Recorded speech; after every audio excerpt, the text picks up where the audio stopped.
Okey, Assalamualaikum warahmatullahi taala wabarakatuh. Kita masuk ke dalam topik yang kedua dalam bab 4, iaitu gagasan Malayan Union. Seperti mana yang saya katakan sebelum ini, topik ini agak menarik tau. Sebab apa menarik? Lepas ni kita tengok apa yang menarik je.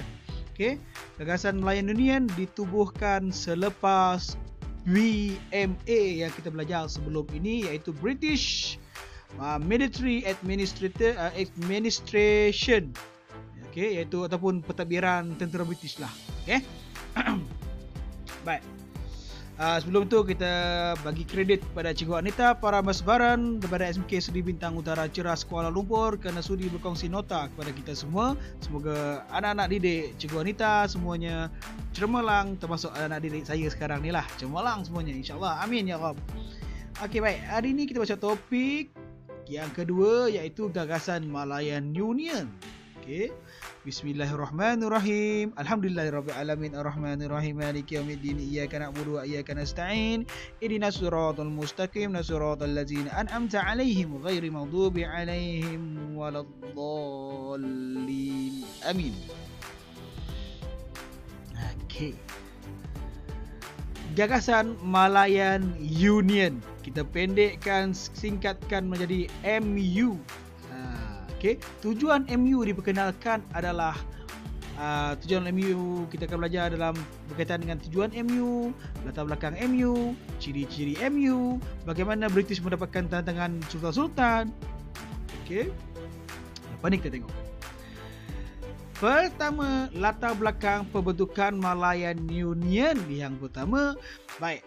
Apa dia? Rancangan Malayan Union diisytiharkan dalam Warta Kerajaan dikenali sebagai Kertas Putih 6274. Okey, diisytihar dalam Warta Kerajaan. Yang kedua, dalam Kertas Putih tersebut, British akan mengambil alih pemerintahan Tanah Melayu. Wah. Okey. Orang datang ni nak ambil alih pula ya. Yang kedua, menubuhkan sebuah pentadbiran berpusat ataupun kesatuan di bawah jajahan British. Tengok yang sebelah. Kertas Putih 6274 membentangkan 13 perkara kandungan Malayan Union yang diluluskan oleh Parlimen British di London pada 22 Januari 1946. Antara perkara tersebut termasuklah konsep kesatuan, bentuk pentadbiran, sistem perundangan, kedudukan Raja-Raja Melayu dan syarat kewarganegaraan dan agama Islam. Semua dalam Kertas Putih ataupun Malayan Union. Okey.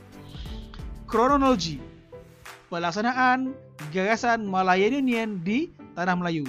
Kronologi maksud dia urutan peristiwa. Okey. Baik, yang pertama, unit perancangan Tanah Melayu dibentuk di London pada bulan Februari 1943. Okey. Seterusnya, rancangan Malayan Union dibentangkan di Parlimen British. Persatuan Pelajar Melayu Britain menghantar memorandum yang bertarikh pada 25 April 1945, yang mana memorandum ini meminta supaya hak kewarganegaraan di Tanah Melayu tidak mengikut prinsip jus soli. Jus soli ni apa? Okey, lepas ni kita tengok. Okey. Tan Cheng Lock dan Persatuan Cina Seberang Laut menghantar memorandum kepada British berkaitan dengan masa depan Tanah Melayu. Okey, seterusnya Kertas Putih 6274 ataupun rancangan Malayan Union disiarkan dalam Warta Kerajaan dan akhirnya Malayan Union dilaksanakan di Tanah Melayu pada 1 April 1946. Okey. So dia telah mengalami beberapa peringkat lah maksudnya. Okey. Beberapa peringkat gerak kerja dia tu. Okey. Baik, seterusnya Malayan Union bermaksud satu bentuk pentadbiran baru di Tanah Melayu yang menggantikan BMA. Tujuan Malayan Union dikenalkan oleh British adalah yang pertama melicinkan pentadbiran. Okey, melicinkan pentadbiran. Yang kedua, menjimatkan kos pentadbiran. Yang ketiga, mengukuhkan pertahanan di tanah Melayu. Yang keempat, meningkatkan pelaburan ekonomi. Yang kelima, mengekalkan orang asing sebagai sumber tenaga kerja untuk meningkatkan ekonomi. Alasan. Okey, alasan ni. Melicitkan pentadbiran semua ni, ini alasan. Okey, tengok lagi. Okey, saya bukan jahat sangat tau.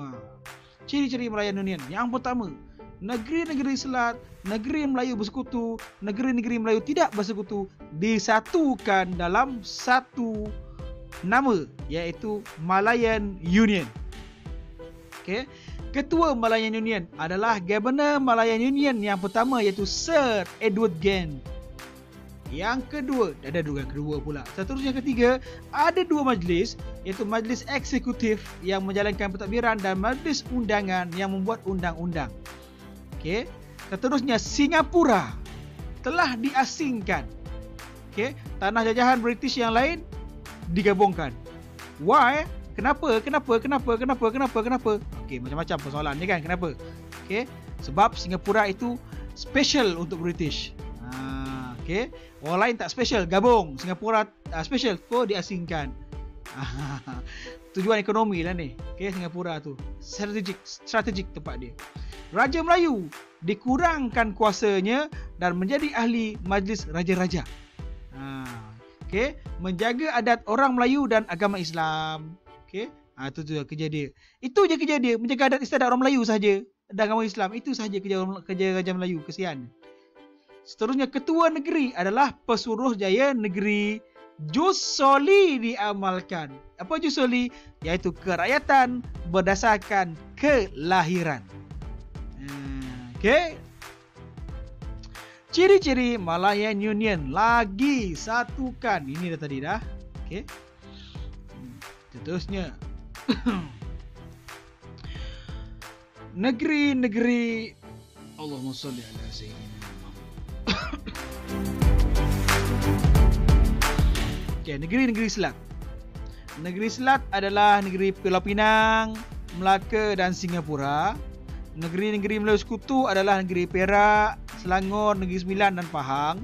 Negeri Melayu tidak bersekutu pula adalah negeri Perlis, Kedah, Kelantan, Terengganu dan Johor. Dia sebelum Perang Dunia Kedua tu ada 3 kumpulan ni, ada kumpulan pula. Ada 3 kerajaan berasingan. Okey, namun bila lepas Perang Dunia Kedua digabungkan menjadi Malayan Union. Okey, disatukan. Baik, Majlis Eksekutif ada dalam Malayan Union yang mana menjalankan pentadbiran bagi Malayan Union. Seterusnya, Majlis Undangan pula membuat undang-undang bagi Malayan Union. Malayan Union ni anak-anak, dia ibarat satu negara lah, satu negara. Okey, negara. Seterusnya, faktor penentangan terhadap Malayan Union. Faktor penentangan. Okey. Yang pertama, kenapa orang Melayu menentang Malayan Union? Kenapa raja-raja Melayu menentang Malayan Union? Yang pertama, kedaulatan dan kuasa raja dihapuskan. Tengok ni, Raja Melayu hilang kuasa. Raja Melayu hanya berkuasa dalam 2 perkara, iaitu zakat. Okey, namun di bawah Governor Malayan Union pula. Yang seterusnya, kerakyatan yang longgar, Jus Soli. Kerakyatan ini mengancam status quo orang Melayu sebagai pribumi. Okey, sama taraf maksud dia. Mana boleh sama taraf? Orang asing lah. Orang tempatan lah, tak boleh sama taraf. Okey. Seterusnya, tindakan Sir Harold Macmillan mengugut akan menurunkan Raja Melayu dari tahta jika tidak menerima Malayan Union. Kurang ajar. Okey, memaksa ni. Sir Harold Macmillan memaksa Raja Melayu untuk menerima Malayan Union, untuk sign perjanjian Malayan Union. Konon-konon semua orang sokong, padahal ada yang menentang. Seterusnya, tamadun Melayu akan terhakis, iaitu sistem raja, bahasa Melayu, tulisan Jawi dan ketuanan Melayu akan luput. Okey, dia gitu. Itu kesan tu. Kenapa orang Melayu menentang Malayan Union? Okey. Baik, tengok ni. Bentuk pentadbiran Malayan Union. Okey, ini bendera dia. Macam bendera Jerman pun ada ya. Okey. Okey, tengok ni. negeri Selangor, negeri Sembilan, negeri Perak, Pahang. Okay. Kemudian Melaka, negeri Pulau Pinang untuk negeri Selat, dan negeri tak sekutu pula adalah negeri Terengganu, Kelantan ke ni? Kedah, Kelantan. Okey, negeri Johor dan negeri Perlis. Bergabung, tak ada Singapura kat sini, tengok ni, sebab dah special pada British, diasingkan. Yang ini digabungkan menjadi satu satu kerajaan saja, itu Malayan Union. Okey. Seterusnya, sistem pentadbiran Malayan Union. Bagaimana rupa sistem pentadbiran Malayan Union? Pertama, Parlimen British. Okey, Gambaran Malayan Union ada 3. Majlis Eksekutif, Majlis Undangan Malayan Union dan Majlis Raja-Raja Melayu. Majlis Eksekutif melaksanakan undang-undang sedia ada. Majlis Undangan Malayan Union pula membuat undang-undang. Majlis Raja Melayu pula tak begitu penting kerana tidak mempunyai kuasa perundangan, hanya membincangkan hal ehwal Islam dan adat istiadat orang Melayu. Tak penting. Okey. Jangan marah, itulah digunakan, tak penting. Hanya 2 ini yang penting, dan 2 yang penting ini pula di bawah kuasa British. Inilah sebab dia kenapa orang Melayu menentang ni. Okey, ketuanan Melayu tu tiada. Okey, marahlah orang Melayu, marah-marah nak raja-raja kan. Seterusnya, Pesuruhjaya negeri di setiap negeri. Pulau Pinang, Negeri Sembilan, Terengganu, Melaka, Johor, Negeri Perlis, Selangor, Pahang, Kelantan, Perak, Kedah, semuanya British. Okey, Malayan Union. Macam mana tu? Nak buat macam mana kan? Dan memang Malayan Union tu tujuan dia untuk mengambil alih tanah Melayu. Okey. Seterusnya, Jus Soli. Siapa yang lahir di tanah Melayu dan Singapura, okey, berumur 18 tahun ke atas, tinggal 10 ataupun daripada 15 tahun. Okey, 10 tahun daripada 15 tahun, kurang daripada 18 tahun, anak wilayah warga ataupun warga negara. Warga negara. Dua ni TM dengan tanah Melayu dan Singapura. Kesemua rakyat British yang tinggal di tanah Melayu dan Singapura, mereka semua ini menjadi warga Malayan Union. Tu dia. Mengamuklah orang Melayu. Okey, bila namanya warga sama taraf. Okey, seterusnya kesimpulan daripada ciri-ciri Malayan Union. Okey, pembentukan Malayan Union merupakan usaha penjajah untuk menaluki tanah air kita. Yang kedua, Malayan Union telah mengubah status tanah Melayu daripada negeri naungan kepada negeri tanah jajahan. Yang ketiga, oleh hal yang demikian, kita perlu menolak sebarang bentuk penjajahan demi kedaulatan Ibu Pertiwi.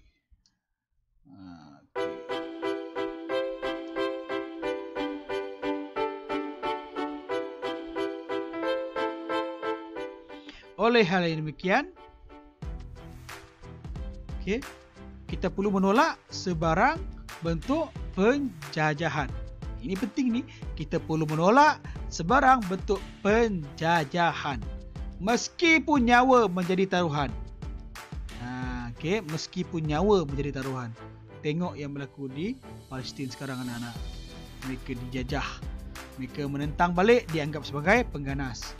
Media kita sangat masalah sekarang ini. Bukan media kita, media dunia. Okey, anak-anak, kita tahu mana yang baik. Okey, kita ambil yang baik, jangan ambil yang buruk. Okey, kita manusia memang suka pada yang baik, jangan ambil yang buruk. Okey, namun itulah. Okey, kita doakan orang Palestin sana terus berjuang dengan gigih. Kita doakan mereka selamat, kita doakan mereka syahid. Okey, kalau Allah cabut nyawa mereka, insya-Allah. Okey. Saya sambung sikit lagi nanti. Ada 5 slide lagi, saya sambung lagi. Ada 1, 2, 3, 4, 5, ada 7 slide. Assalamualaikum warahmatullahi wabarakatuh.